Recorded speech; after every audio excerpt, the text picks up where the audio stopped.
bueno, poder subirla. Vamos a ver qué calidad sale. Tenemos algunos inconvenientes. Cuando intento hacerlo yo me dice que no puede iniciar la grabación. Lo va a grabar Luciano. Esperemos que la calidad nos acompañe, la calidad de sonido. Bueno, profe. Bueno. Buenísimo. Gracias.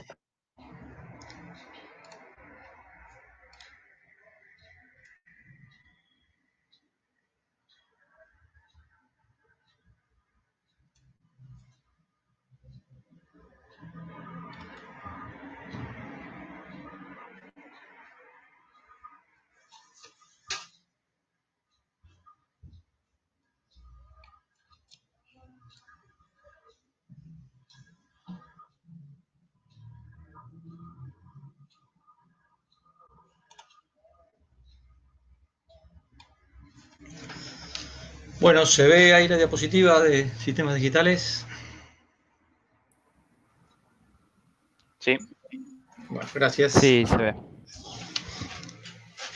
Bueno, si alguien no estuvo ayer, está el material subido en la página. Vamos a continuar con sistemas combinacionales. Estuvimos viendo, bueno, ahora vamos a hacer un repaso súper rápido de algunos conceptos.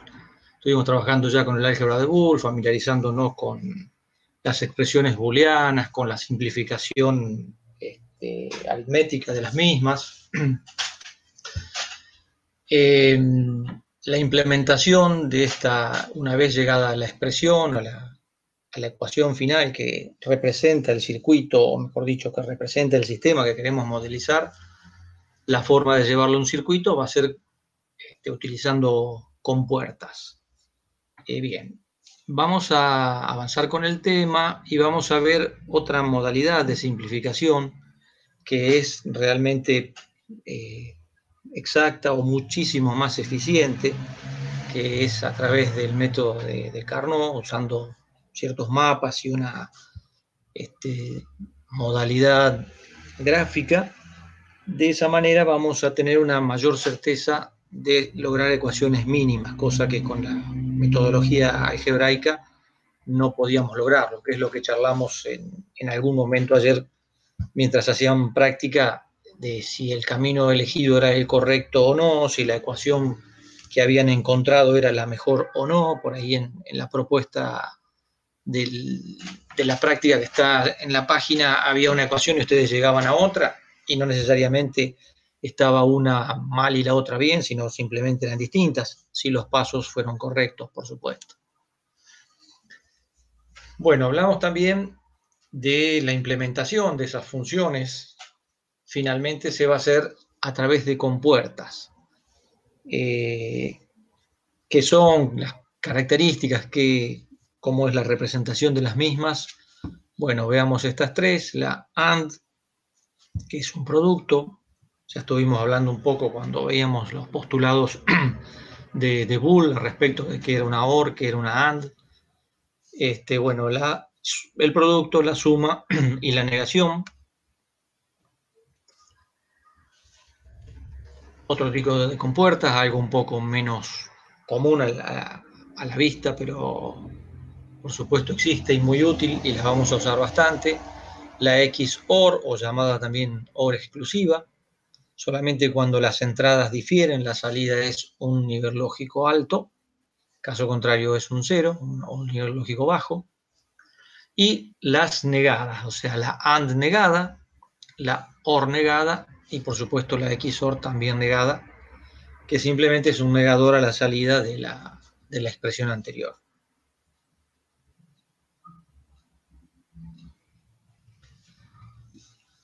También hablamos de la utilización o el porqué de trabajar digitalmente.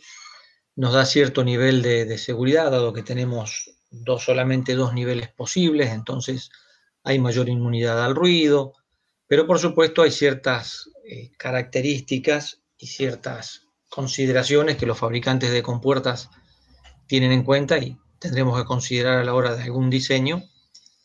El nivel lógico bajo, si lo tomamos como un 0 voltio, no es un 0 absoluto, sino que será una gama, un rango de 0 hasta un nivel máximo admitido, y el 1 lógico será desde un nivel determinado hasta el valor de la tensión de fuente con la que estemos trabajando, sea una característica u otra, sea CTTL, sea CMOS. Y habrá, por supuesto, una zona prohibida donde los valores ahí no pueden tener las entradas ese tipo de valores porque serán imposibles definirlos por si es un 0 o si es un 1. Bueno, motivo por el cual ninguna patita de una compuerta de entrada debe quedar al aire, por decir, no conectada a un valor fijo. Siempre tiene que tener las entradas o un 0 o un 1. Bueno, esas serían las características, lo que van a ver en una hoja de datos de alguna compuerta que quieran analizar. Hoy el uso de compuertas así en forma aislada no es tan común, pero bueno, eventualmente las hojas de datos y los chips siguen existiendo en el mercado. Hay tensiones máximas, mínimas, y la zona esa indeterminada o no definida donde no debe existir ningún valor o un valor de esas características no será considerado válido o verdadero, que es las tensiones del rango máximo y mínimo. Bueno, algo interesante también a la hora de conectar compuertas va a ser la corriente máxima que se puede pretender o se puede conectar a una compuerta, la carga que le podemos conectar de manera tal de no superar la corriente máxima. Obviamente, para conocer ese dato, ese valor, también será importante que conozcamos la corriente de entrada que toma una compuerta. Bueno, la cuenta es bastante aritmética en ese caso, ¿no? Si yo tengo que alimentar tantas compuertas, a partir de una de ellas, la salida que estamos utilizando tendrá que tener la corriente suficiente correspondiente a la sumatoria de las corrientes de entrada de las compuertas que vamos a conectarle a esta. Bien, estos valores son típicos, en las hojas de datos los van a encontrar y es donde los vamos a analizar. Bueno, es lo que decíamos recién, fan-out, que es el número de entradas que se pueden conectar a una compuerta. También algo muy importante, si bien hay inmunidad al ruido, pero una pata al aire, una pata no conectada, obviamente está sometida a que pueda tener cualquier valor de tensión. Si las dos patas, en el caso de una AND, como se ve en el punto A, que sería un negador lo que se ha hecho ahí, ¿no?, pueden tener el mismo valor, obviamente se cortocircuitarán. Si una pata que tiene una entrada X que quiero analizar y la otra no tengo un valor definido, tendré que, según el circuito en el cual lo voy a usar, conectarlo a tensión o a masa. Bueno, algo que ya vimos en otras materias, en informática aplicada, por ejemplo, dentro del micro está la posibilidad de configurarlo, por decir así, de tocar algún registro para configurar un pull-up o un pull-down. Si no lo tuviéramos accesible a ese registro en el micro, en un circuito que estemos armando nosotros, bueno, la forma sería esta, hacer un pull-up o un pull-down, donde garantizaríamos a la hora de presionar que la entrada a la compuerta va a ser un 0 y cuando no esté presionado estamos asegurando un 1 o viceversa. Bueno, niveles de tensión según la tecnología con la que estemos trabajando, TTL o CMOS, los niveles mínimos, los niveles máximos.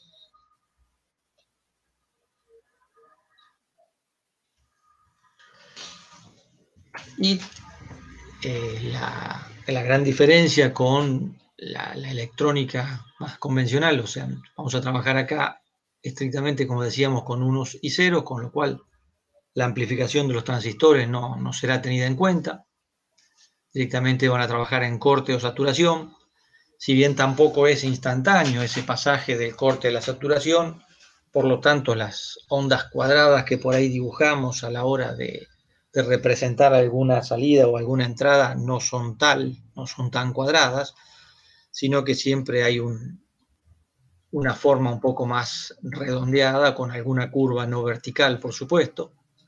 A la hora de diseñar, si utilizan compuertas, habrá que tenerlo en cuenta, fundamentalmente cuando las frecuencias son más elevadas. O sea, si las frecuencias son muy bajas, no nos va a causar ninguna diferencia de funcionamiento estos tiempos de subida y de bajada de los valores de entrada y salida.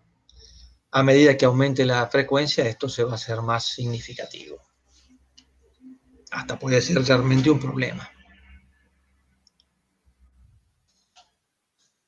En general, las compuertas lógicas, tradicionalmente, lo que viene en el mercado y lo que se usó y actualmente está cada vez menos utilizado porque está integrado en otros circuitos, son de una pequeña escala de integración, compuertas típicas, 6 negadores.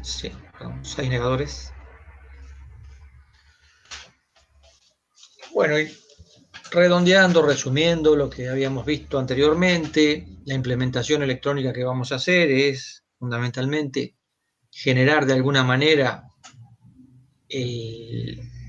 un modelo, generar una tabla donde reflejemos el comportamiento. Las entradas estarán del lado izquierdo. Habíamos hablado de una tabla que simplemente describe el comportamiento, donde destaquemos los valores de entrada que nos interesan, y la diferencia con lo llamado tabla de verdad válida, donde deben estar presentes todas las combinaciones posibles de las entradas, incluso las que es imposible que se den. Habrá entradas, como decíamos, que generarán o son llamadas entradas redundantes y tendrán como salida un valor a definir por nuestra solución, que podremos asumir que esa salida es un 0 o un 1, porque estamos seguros que jamás se producirá una entrada de esas características. Bueno, a partir de las tablas teníamos las ecuaciones de la primera y la segunda forma canónica.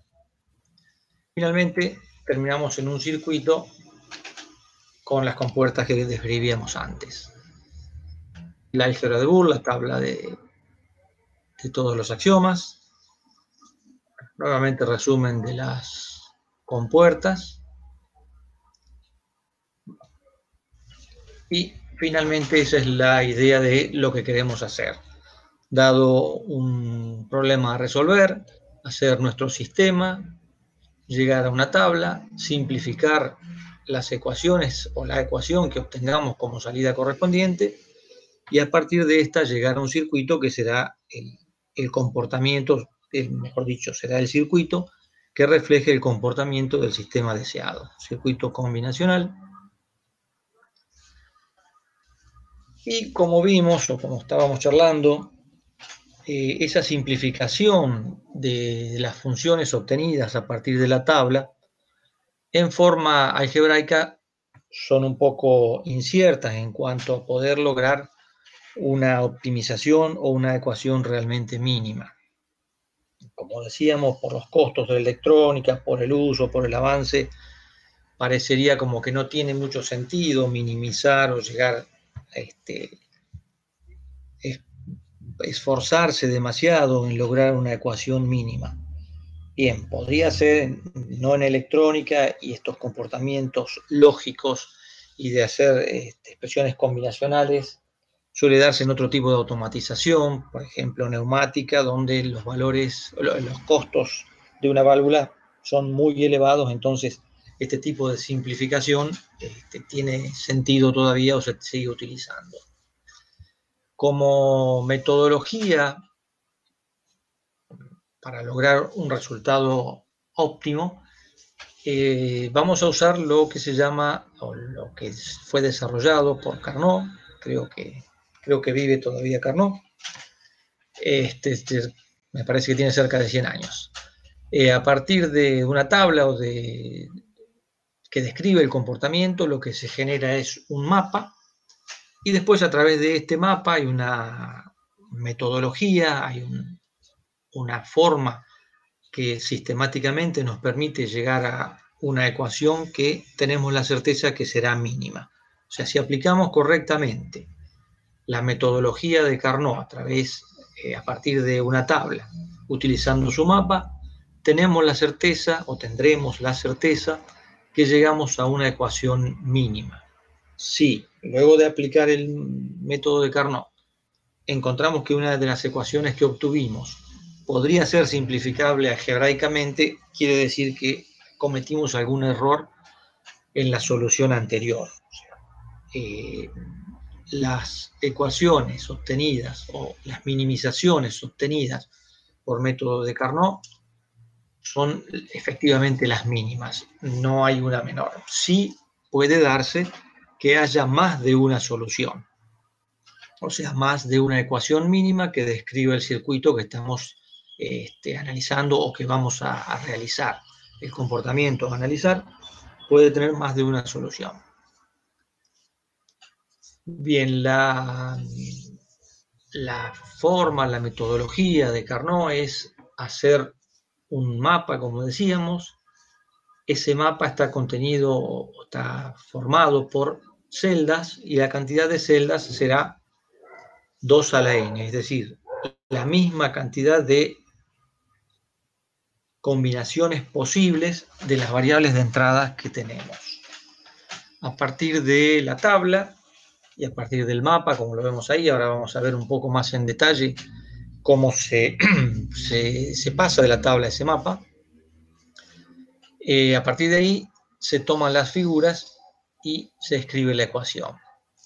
Las figuras deben ser del mayor tamaño posible, deben responder a que siempre son de tamaño 2 a la n y de formato, serán siempre cuadrados, rectángulos, de manera que podamos describir con las variables la formación total de esa figura.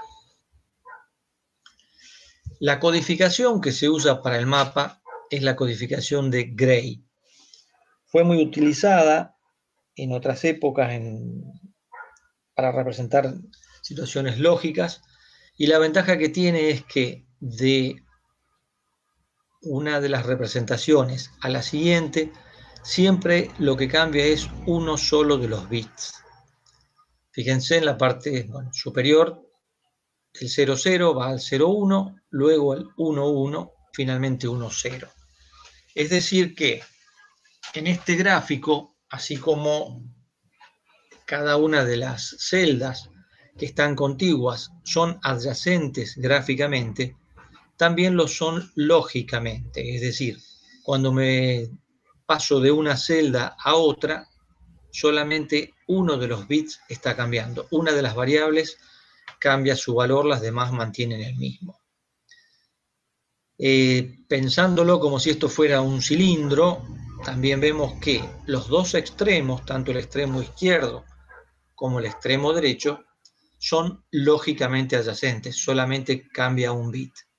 Y bueno, cuando tenemos una variable más, la misma situación sucede tanto en forma vertical como en su forma horizontal.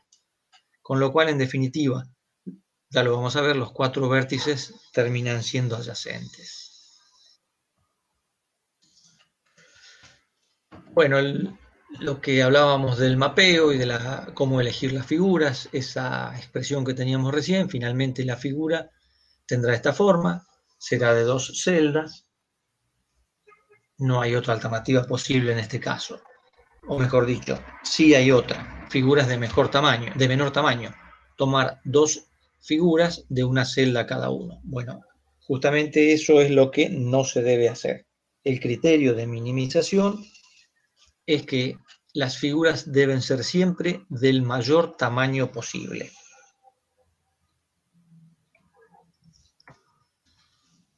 La forma de escribirlas es, en el caso de suma de productos o desarrollo por los unos, como estamos haciendo en este caso, es ¿qué describe ese rectángulo vertical? Que A valga 0 y B valga 0. O sea, cuando A y B valen 0, me están describiendo esa porción del mapa. Bueno, esa porción del mapa justamente es la que está conteniendo esta figura. De ahí que el resultado, la expresión, la salida de esta función será igual a negado por B negado. Trabajándolo algebraicamente, obviamente, como decíamos, podemos llegar a la misma solución. Cuando son expresiones muy simples, es bastante fácil llegar algebraicamente. Se complica cuando la expresión es mucho más compleja. Por ejemplo, en un caso así, llegar a esta expresión minimizada, haciéndolo por álgebra, sería un poco más engorroso. Bien. ¿Cuál es el criterio? Bueno, mejor dicho, ¿cuál es la modalidad de este criterio de minimización? El armado del mapa se hace de esta manera. Como decíamos, habrá tantas celdas como las combinaciones posibles de las variables de entrada. En este caso, 4 variables, 2 a la 4, tendremos 16 celdas.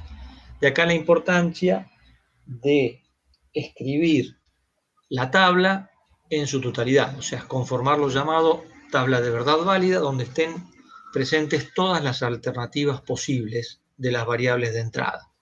Otra característica de lo que se define como tabla de verdad válida es que además de estar presentes todas las entradas o todas las alternativas posibles de las entradas, lo estén en forma ordenada, es decir, del elemento 0 al elemento todos unos o al máximo. Profe, Sí, ¿el criterio de cuántas filas o cuántas columnas se ponen es arbitrario o hay que seguir una norma? no. La norma es esta, siempre debe ser cuadrado lo más cuadrado, digamos. Si el número es par, será cuadrado. Si el número es impar, obviamente será rectangular. Claro. Si tuviéramos 5 variables, obviamente no nos queda otra que hacer un rectángulo vertical u horizontal. Si agregamos una más y tenemos 6, vuelve a ser cuadrado. Ahí está. Bien, si agregáramos una variable más, obviamente debe hacerse también respetando el código de Gray, la codificación. Bueno, agregaría un 1 y sería como poner un espejo y se reflejaría todo hacia el otro lado. Podemos verlo después en otro momento. La idea no es avanzar tanto, como decíamos, en hacer una resolución de problemas tan complejos en Carnot, sino entender el concepto porque se va a usar en algunas simplificaciones después. Decíamos, la forma de llevar de la tabla al mapa es esa. Cada una de las celdas representa los valores. Por ejemplo, la celda que está en el vértice superior izquierdo es 0000. Obviamente, la entrada 0000, que tiene un 1, la salida correspondiente, ese 1, es lo que viene a colocarse dentro del mapa. Hacia abajo encontramos 0001. El que sigue es 0011. Cuidado con eso, o sea, el tercero de los ítems corresponde al vértice inferior izquierdo y el cuarto es el que corresponde al 0011. Bueno, obviamente la situación, lo llamado mapeo, mal llamado de ese modo, no sé si existe el término mapeo, pero la forma de traspasar los valores de las salidas al mapa de Carnot, hay que hacerlo muy cuidadosamente, porque si acá no respetamos la codificación, obviamente vamos a llegar a una ecuación errónea. Una vez completado el mapa, con todos los cuidados y las características, fundamental que escribamos en el mapa que estamos haciendo, además de las variables, la codificación de Gray que estamos tomando. Es la única forma que podemos estar seguros a la hora de escribir las ecuaciones de lo que estamos haciendo.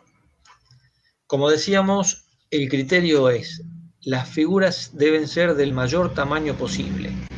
Lo conveniente es siempre empezar por las figuras más grandes. Sistemáticamente lleva a cometer errores si empiezo por cualquier figura. Lo ideal es buscar siempre lo más grande que podamos observar. Por ejemplo, la que está dibujada acá.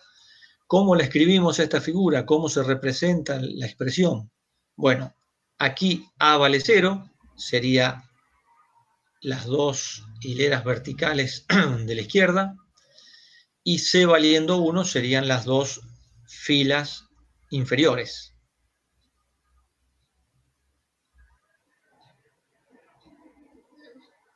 Por lo tanto, la salida o mejor dicho, la forma de representar esta figura es A negado por C. Sigamos ahora con otra figura. Podríamos tomar esto, podríamos tomar lo que está aquí en la parte superior derecha. Bueno, empecemos por acá. No hay inconveniente, o mejor dicho, es perfectamente válido tomar dentro de una figura algunos campos que ya se hayan tomado, algunas celdas que ya se hayan utilizado en otra, o aún en otras. Lo que sí es condición que no se puede evitar y que no se puede dejar de tener en cuenta es que cada celda debe tener al menos, cada figura debe tener al menos alguna celda que sea propia y solamente de ella. Estamos de acuerdo. Si yo tomo una figura que toma todas celdas que ya estaban contempladas en otras figuras, bueno, esa figura que estoy tomando no tendría sentido. Sería un error y no debo hacerlo. Bueno, en este caso, como vemos, se comparte una celda, pero es otra figura válida.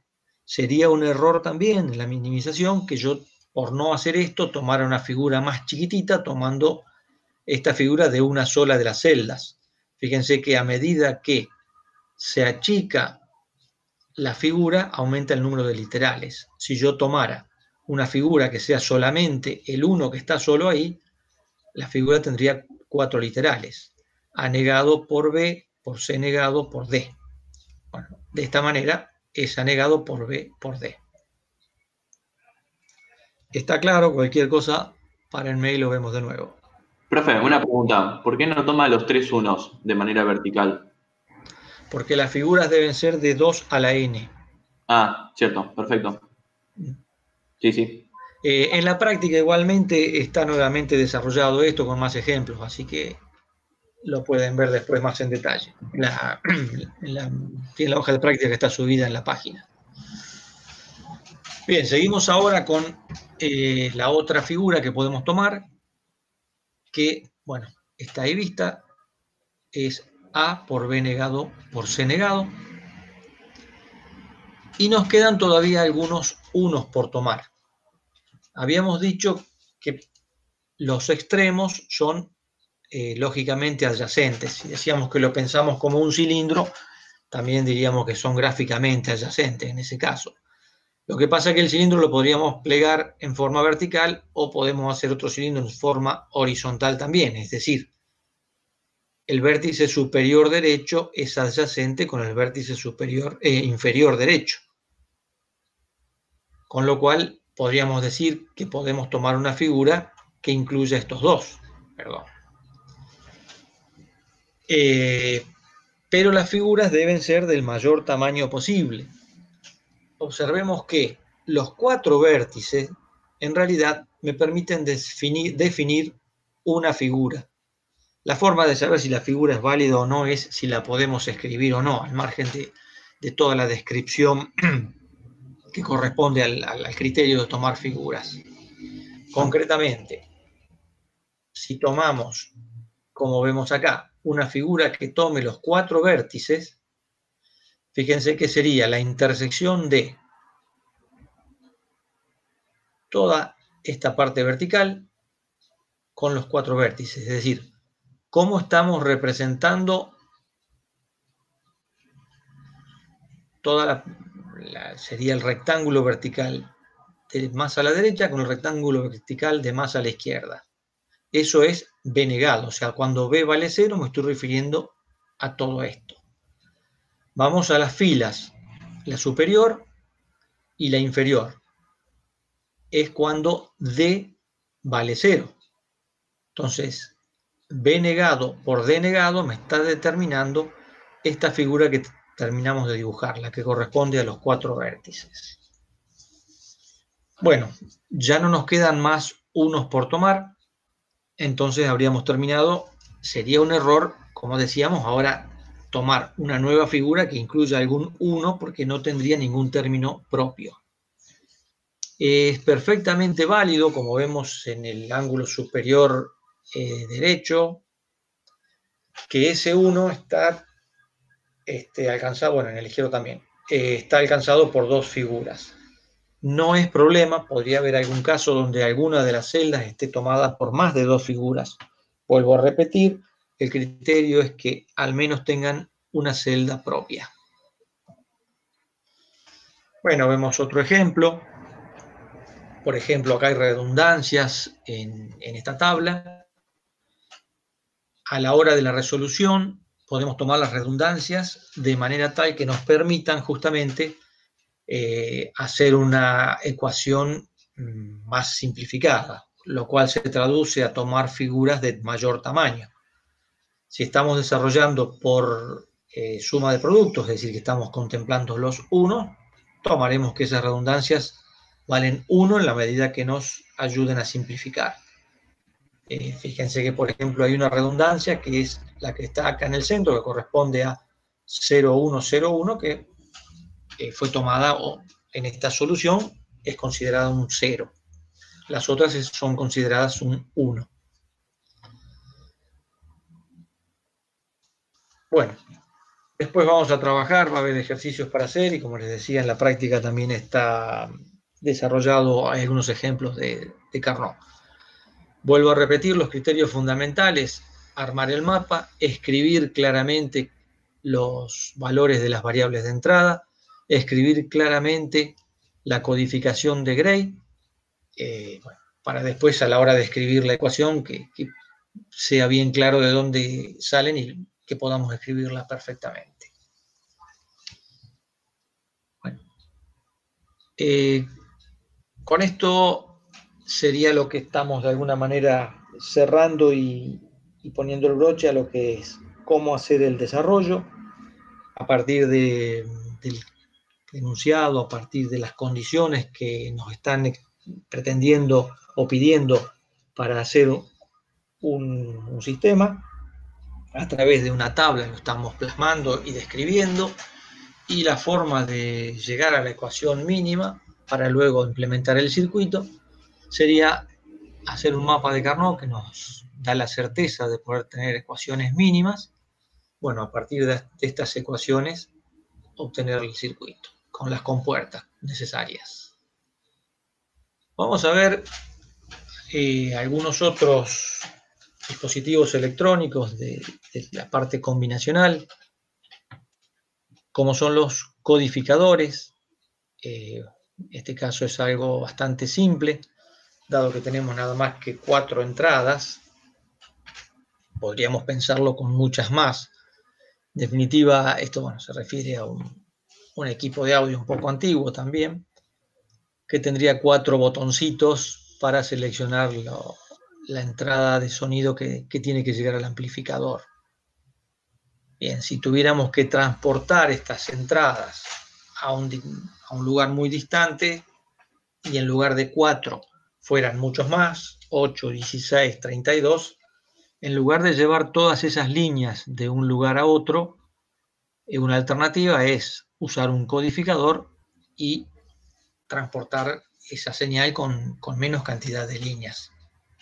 Por ejemplo, con 2 en este caso. Si tuviéramos 8 entradas, nos alcanzarían 3 líneas para transportar esa información y así sucesivamente. Bueno, después habrá que poner un elemento opuesto para reproducir y volver al anterior si hiciera falta, que sería el decodificador. Concretamente, ¿qué son los codificadores? dada un conjunto de entradas, poder de alguna manera codificar, valga la redundancia, es decir, llevar a un conjunto de líneas mucho menor la identificación de cuál fue la entrada que se presentó en nuestro sistema.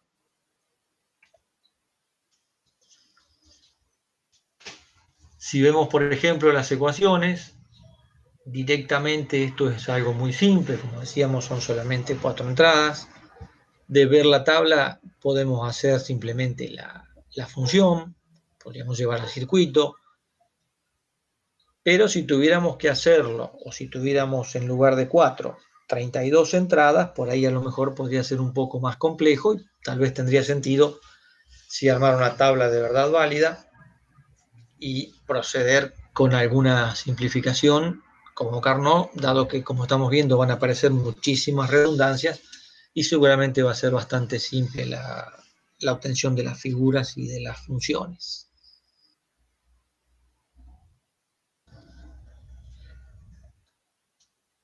Que sería en compuertas, por ejemplo, un codificador, una de las opciones, por ejemplo, con 10 líneas, como en este caso.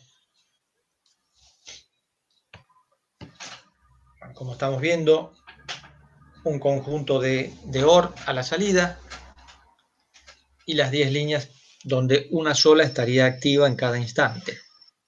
Si la entrada es un 0, todos son ceros.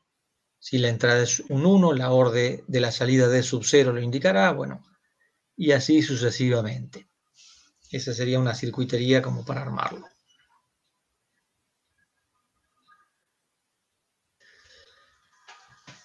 El complemento a esto es el decodificador. Supongamos que tenemos un semáforo un poco extraño con 4 indicadores, las 3 tradicionales y una más. Bueno, con 2 líneas podemos justamente manejar 4 variables, o mejor dicho, identificar 4 variables y de esa manera transportarlo. Volviendo al ejemplo anterior, o la unión de codificador y decodificador, supongamos que tenemos 64 identificaciones con lucecita o con lo que fuera y queremos transportar ese mismo tablero a una distancia remota. Bueno, en lugar de llevar una indicación por cada una de las luces y llevar todo ese conjunto de cables, podemos usar un codificador.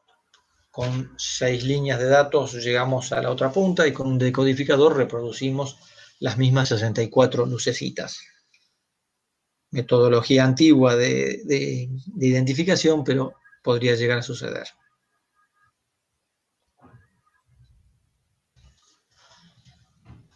Circuitalmente, una forma de ver un decodificador es, como lo estamos viendo, algunas AND para tomar las 2 líneas.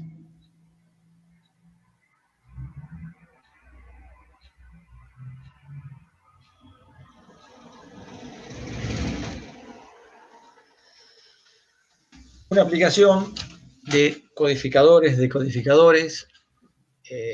Bueno, todos hemos trabajado con C, hablamos de memoria, hablamos de punteros.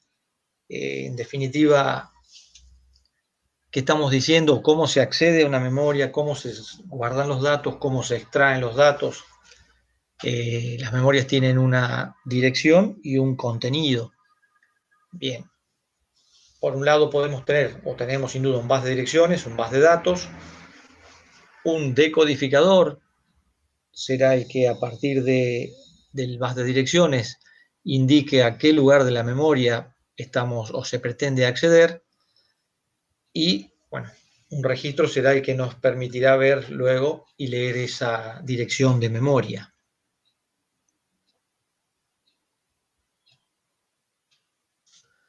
Veamos, por ejemplo, un ejemplo muy simple de una memoria ROM o PROM, en este caso una read-only programable.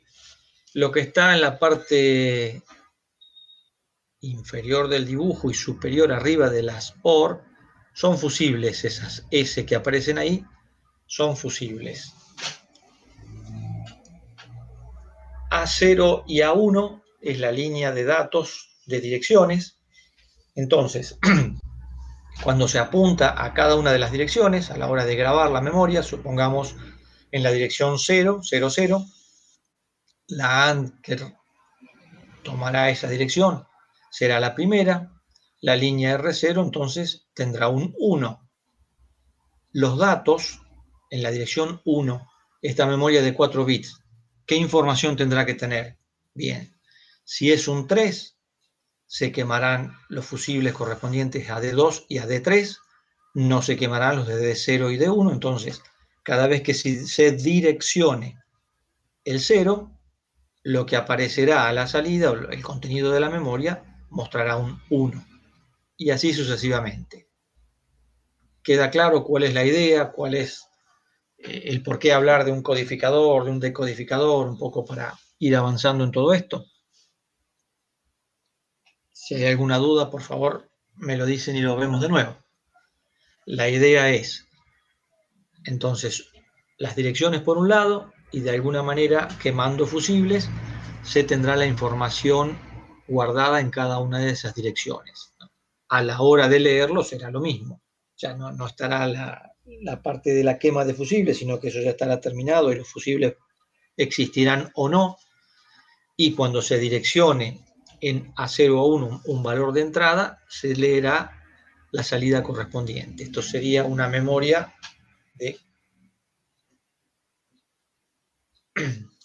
PROM armada.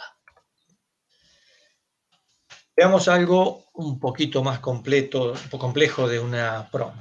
Digamos, 4 bits y 16 variables, o sea, 16 por 4. Es decir, lo que tenemos a la izquierda es las 16 posibilidades y, bueno, las crucecitas indicarían la conexión. La línea superior corresponde a 0, 0, 0, 0. Lo que está aquí a la derecha es una AND de 4 entradas. Entonces, las 16 posibilidades de entrada que tenemos se direccionará a cada una de estas 16 AND que están acá verticalmente. Lo que tenemos acá abajo, las salidas A, B, C, D, estas serán OR de 16 entradas. Cada una de las AND estará conectada a una de las patitas de esta OR. Entonces, bueno, a la hora de grabarla, bueno, se establecerán y se quemarán o no los fusibles correspondientes. Concretamente, direccionando cualquiera de los valores A, B, C, D, estaremos posicionando o estaremos identificándolo con alguna de estas compuertas AND. La salida en alto de esas compuertas AND hará que, según el fusible que esté quemado o no, según el contacto que haya contra la línea correspondiente a las OR que están debajo, A, B, C, D, nos den los valores de los 4 bits de salida. Queda claro un poco el criterio de cómo funciona o cómo está armada la memoria. Direcciones por un lado. Bien, gracias. Direcciones por un lado, contenido por otro. De ahí la forma de expresarlas o de llamarlas de, por ejemplo, 16 por 4 o en este caso 256 por 4. A la izquierda, ¿qué tenemos? 8 líneas de entrada que nos permiten direccionar 256 posiciones de memoria y la memoria será de 4 bits, o sea, 4 bits cada una, 256 por 4. En cada una de esas 256 direcciones de memoria habrá un contenido. Los valores de los bits serán lo que hayamos grabado en su momento. Bueno, este mismo criterio es para 8 bits o lo que quisiéramos. Bueno, a la derecha, cuando se habla de un K, sería 2 a la 10, 2 a la 16 es 64K. Por 4 bits, una memoria de 64 por 4, como lo estamos viendo ahí en el lado derecho. Y la construcción sería similar a lo que veíamos en la gráfica anterior.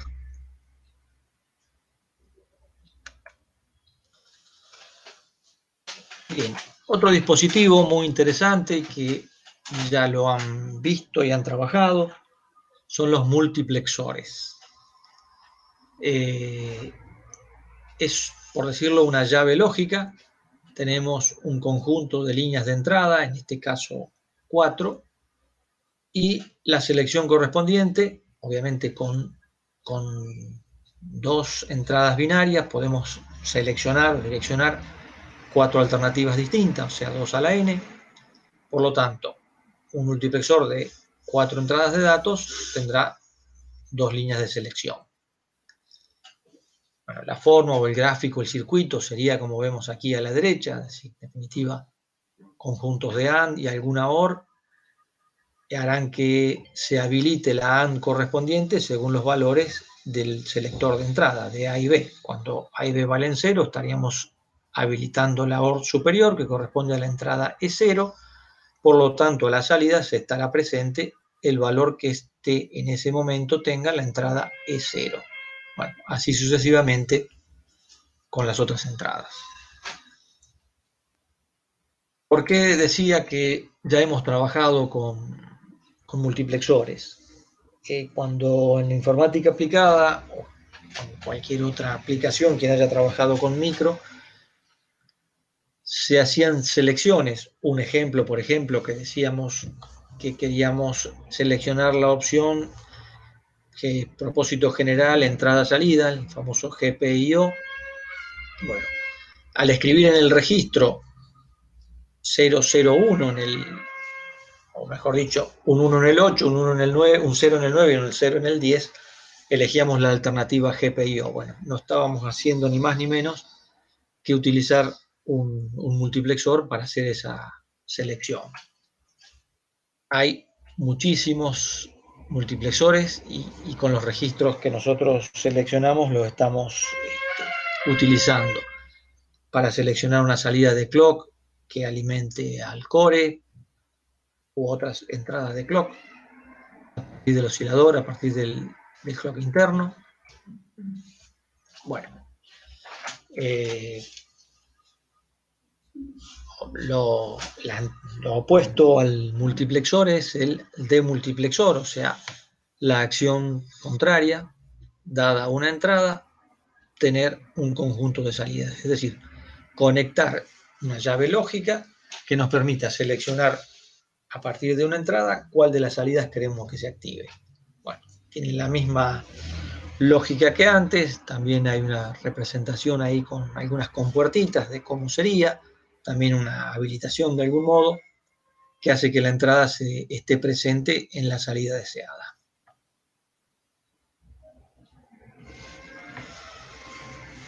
Bueno, también con multiplexores o con decodificadores se puede simular un comportamiento de alguna compuerta, como lo estamos viendo ahí. En lugar de usar una compuerta para hacer la salida I igual a una AND de A y B, usar el gráfico que se ve o un decodificador.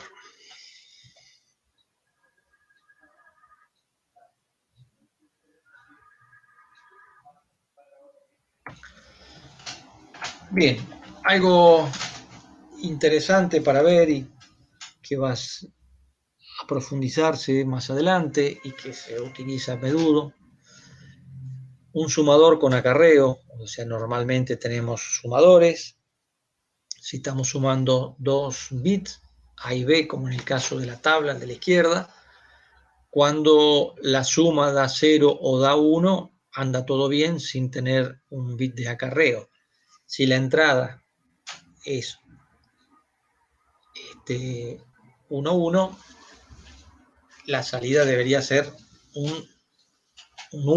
mejor dicho, la salida es un 2, pero si tenemos un solo bit para representarlo, no podemos escribir el 1, 0, solamente podemos escribir el 0. En definitiva, ¿qué es lo que estamos viendo en esta tabla? Ante las posibles entradas y supongamos un sumador que a su vez tiene acarreo de la suma anterior, la tabla sería de este modo, o sea, las entradas pueden ser, como estamos viendo, desde todos ceros a todos 1, que estaría representando las entradas A y B valiendo alternativamente 0, 1 o ambas 1, y que el acarreo también valga 0 o 1. ¿Cuál sería la salida en ese caso? Bien, si estoy sumando 0 con 0 de acarreo, la salida es un 0. Si estoy sumando 0 y en 1 de acarreo, la salida sería un 1. Vamos a esta línea, estoy sumando A más B, me da 0, pero hay un 1 de acarreo, esto me da un 2. El 2 en binario es el 1, 0, o sea que la salida será un 0 y acarreo 1. Finalmente, si estamos sumando A y B valiendo 1 y había un 1 de acarreo, la salida será un 1, porque esto es un 3, y el acarreo también será un 1, y estamos representando el 3 en binario. ¿Está claro el sentido de la tabla o cuál sería el enunciado de lo que describiría este sistema a resolver? No del todo, profe. ¿Lo podría repetir? Bien, lo que se pretende de plasmar en esta tabla es un sumador de 2 bits con acarreo. O sea, a lo mejor hubiera sido más claro poner el sumador sin acarreo previo, no se me ocurrió. Si yo sumo 2 bits, las salidas, mejor dicho, sumando 2 bits, cada uno tendrá valor 0 o valor 1. Una vez sumados, podré ir del 0 al 3. ¿Estamos de acuerdo hasta ahí? 0 más 0 es 0, y si ambos valen 1,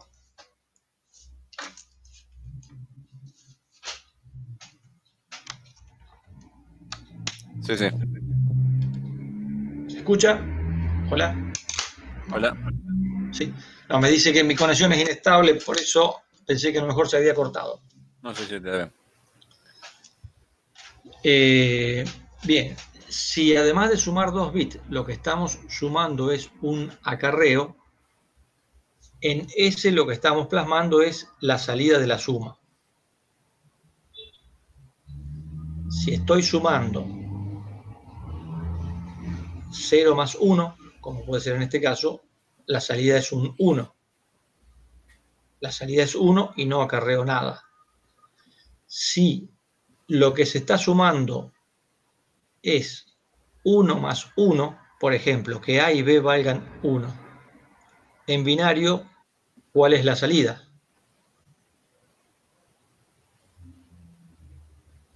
Es un 2. Un 1 más 1 es un 2 en Sí. decimal. ¿Cómo lo escribo en binario? En binario lo escribo con un 1 en el bit más significativo y un 0 en el bit menos significativo. Sí. Bien.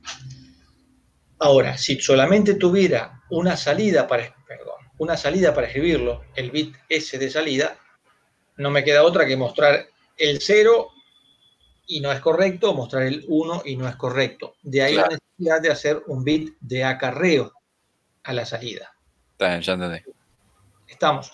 Sí. Entonces, si sumo 1 más 1, eso es un 2 en decimal, es un 1, 0 en binario, la salida S será un 0 y el acarreo será un 1.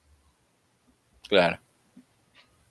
Bien, ahora, contemplando el sumador que ya viene considerando el acarreo a su entrada. Si la suma es un 1 más 1, o sea, tanto la línea A como la línea B tienen 1, y también traía un 1 en la línea de acarreo, bueno, la sumatoria de esto es un 3 en decimal, se expresa como 1, 1 en binario, entonces la salida será un 1. El valor de salida será un 1 y el valor de acarreo también será 1.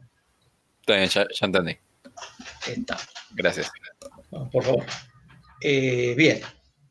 El circuito al que lo llevaríamos, si tomamos estas expresiones, si los observamos, vamos primero, vamos a la línea, está en la parte inferior, la línea de acarreo.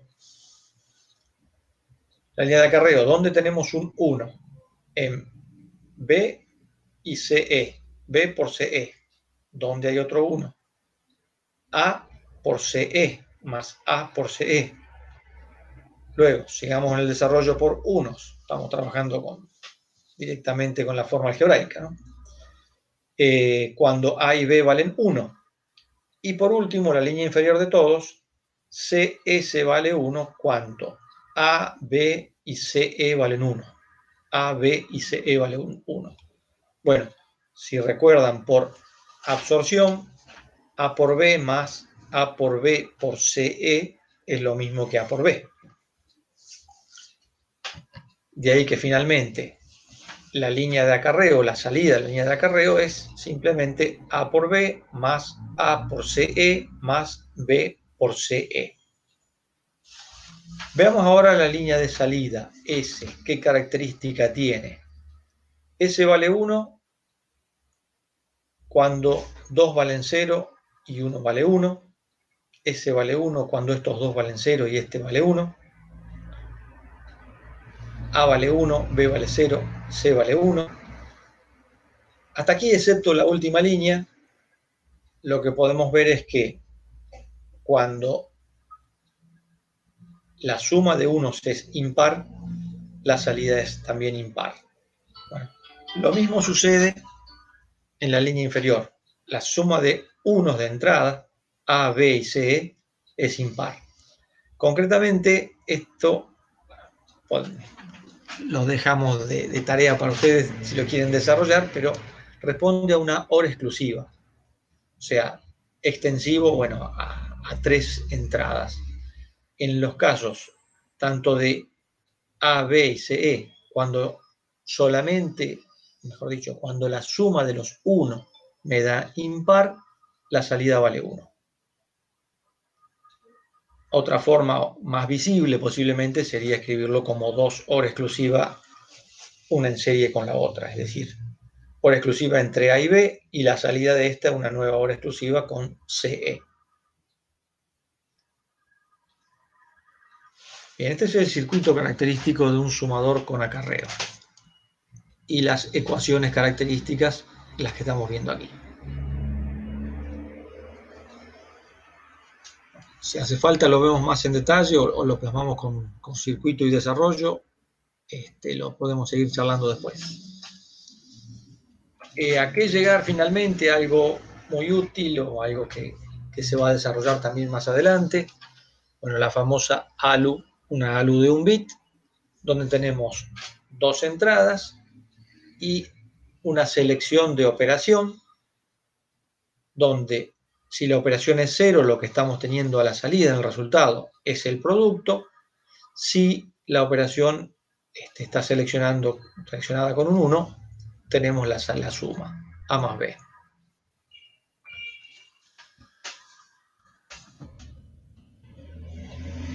Bien. 3 operaciones, AND, OR, suma.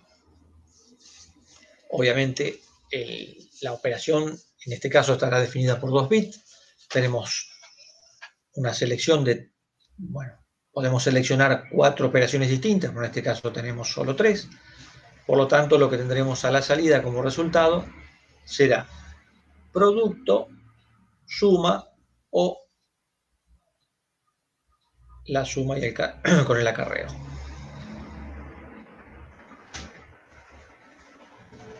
Bien.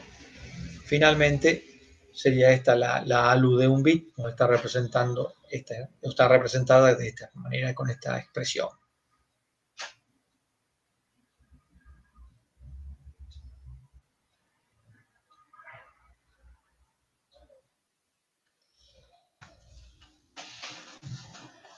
Bueno, lo que sería desarrollo teórico, por decirlo, de combinacional, estaríamos completándolo con esto. Si hace falta podemos volver a alguna parte y si no podríamos comenzar a hacer un poco de práctica y empezar a familiarizarnos un poquito con todo esto. Profe, yo tengo una duda. Sí. En la parte de la transparencia del sumador, una cuestión de la anotación, digamos, donde está S igual, tiene un A y un más con un circulito. ¿Eso qué representa? La OR exclusiva. A ver, un segundito.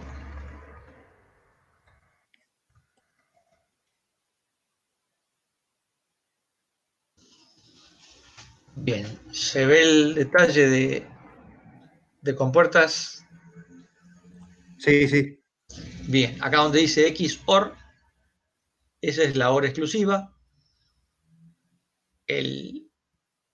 La expresión o el dibujo del circuito es lo que está en la parte inferior, como si fuera una OR con otra rayita, una especie de paralelo del arco. Y la característica es, cuando ambas entradas son iguales, la salida es 0, o la salida es 1 cuando las entradas son diferentes. Extendiéndolo a más entradas, a 3 por ejemplo, o fuera, la salida, cuando la sumatoria es de las entradas, de los unos de entrada, es impar, la salida es un 1, y cuando es par, los unos de entrada es un 0. O cuando son todos ceros, también es un 0. Y la forma de expresarlo o de dibujarlo en las funciones es como lo veíamos recién, un circulito con un más adentro. Ah, perfecto.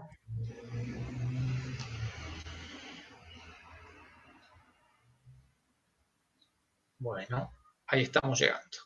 Bien. Esa es la expresión de la OR exclusiva. Como vemos ahí a la derecha, bueno, hay una OR de 3 entradas y algo más, más comúnmente visto, la OR de 2 entradas. Bueno, pensado de ese modo, es como funcionaría una de 3 entradas. Ahí es, por ejemplo, por ahí pensándolo así, como 2 en cascada con una tercera, es más visible el hecho de qué es lo que pasa cuando tenemos 3 entradas, y eso de que la suma de los unos entrantes siendo impar me da un 1 a la salida.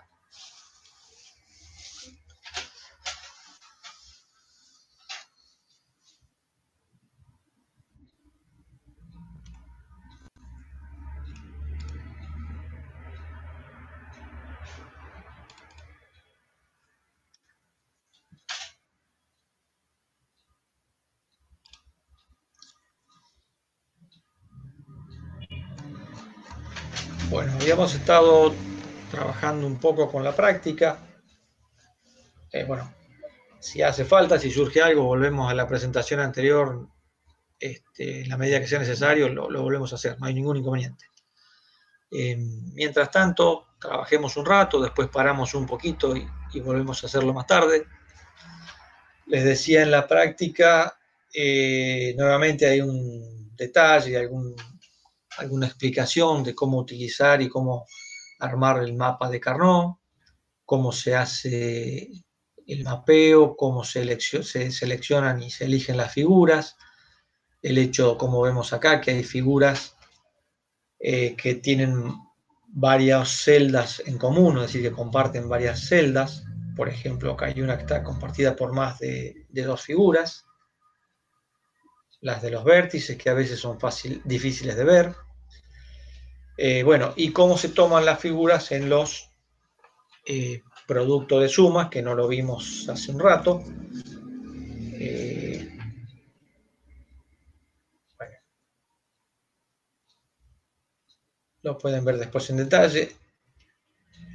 A partir de esta expresión, para llegar al mapa y hacerlo en forma más simple, lo mejor sería armar una tabla con las entradas. Recuerden que, bueno, acá lo que está indicándose son los minterm, o sea que en estos lugares hay unos, en el 0 hay un 1, en el 3 hay un 1, en el 14 hay un 1, y estas son las redundancias. En el desarrollo por suma de productos o por 1 es lo que estuvimos viendo hasta hace un ratito. Y lo que se hace aquí es el desarrollo por producto de sumas, generando así la segunda forma canónica. También el criterio es el mismo, la toma de figuras del mayor tamaño posible. Por supuesto, lo que se están buscando acá son los ceros.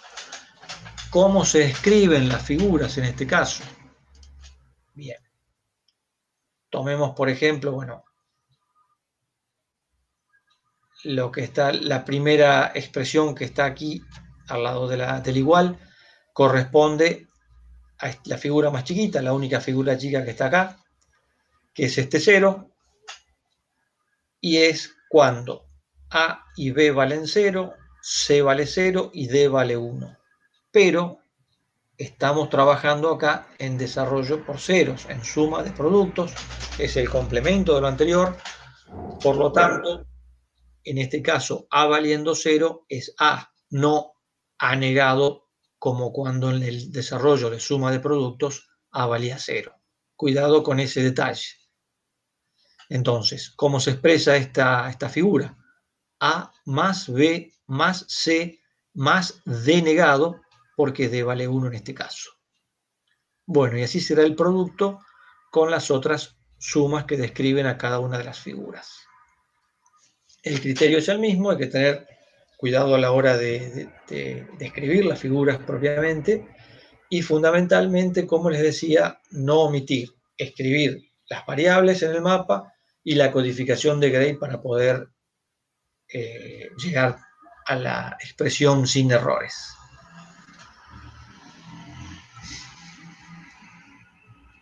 Bueno, la idea es que trabajen, que hagamos algunos ejercicios, no sé si vale la pena con Carnot, si quieren trabajarlo, y podríamos ahora, si quieren, ya que estamos a un rato de haber empezado, parar un poquito, o seguimos con la práctica y paramos más adelante, como les venga mejor. Algo que vamos a ver también es una modelización en forma directa, es decir, familiarizarnos con la forma de expresar funciones booleanas. Por ejemplo, el caso que tenemos ahí del ejercicio 1 del punto 2, dice que la alarma, que en este caso, bueno, algo que sería importante que, aunque parezca bastante obvio, pero a veces es intuitivo y a veces nos confunde también, hacer lo que sería un mapa de entradas y salidas, un diagramita de entradas y salidas. Determinar cuál es cada una de ellas. En este ejercicio, en el 1, dice la salida de la alarma debe activarse, o sea, A es la salida de nuestro sistema. Cuando esté la alarma habilitada, H igual 1, se produce alguna de estas situaciones. O sea, obviamente H es una entrada de este sistema y las situaciones son: la ventana estará abierta o puerta, perdón, se produce alguna de estas situaciones cuando la ventana esté abierta o la puerta esté abierta. Es decir, ventana y puerta, o sea, B y P, que indican la situación del estado de la ventana y de la puerta, abierta o no, también son entradas. O sea, es un sistema con 3 entradas, H, V y P, y una salida que es A. ¿Cómo escribiríamos esta función así, dado que es muy simple, sin hacer tablas, simplemente escribiéndola en forma directa? A, que es nuestra salida, ¿a qué será igual?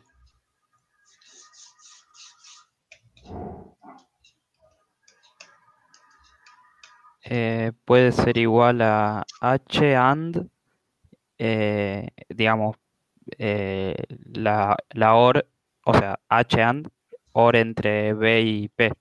Exactamente, exactamente. H, producto, abrimos un paréntesis, y B y P. Claro, H es la habilitación, o sea, si H vale 0, listo, ya la salida será siempre 0, independientemente de lo que pase con la puerta y la ventana. Creo que estaban resueltos esto. Efectivamente. Bueno, la idea es que traten de pensarlos y después vean el resultado. Que esté la habilitación en 1 es indispensable, y estando la habilitación activa, o sea, H valiendo 1, si P o B valen 1, provocarán el disparo de la alarma.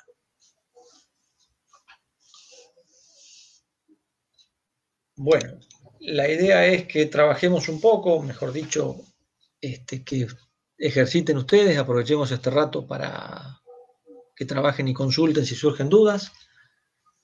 Y no sé si quieren empezar con algún Carnot, después lo vemos si hay alguna duda, o si quieren seguir con la parte ya de modelización, y dentro de un rato planteamos algún otro ejercicio. Disculpe, profe, ¿la práctica ya está subida? Sí, está en práctica, creo que se llama práctica justamente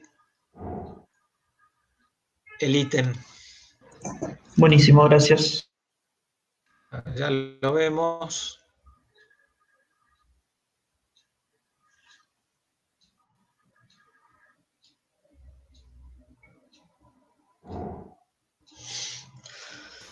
Bueno, sigo Pero con la problemas práctica con no la busqué en comunidades. A lo mejor la estoy buscando en comunidades. Estoy buscando en la página del DCI. Claro, era por eso justamente. Gracias, Lucho. Gracias, Luciano, no omití ese detalle. Me imaginé por eso. Digo, no encontré. Bueno, creo que se está visualizando la página. Prácticas y laboratorios se llama el ítem. Y en este caso es la práctica 1 con la que estamos trabajando, que es lo que estamos viendo en el PDF.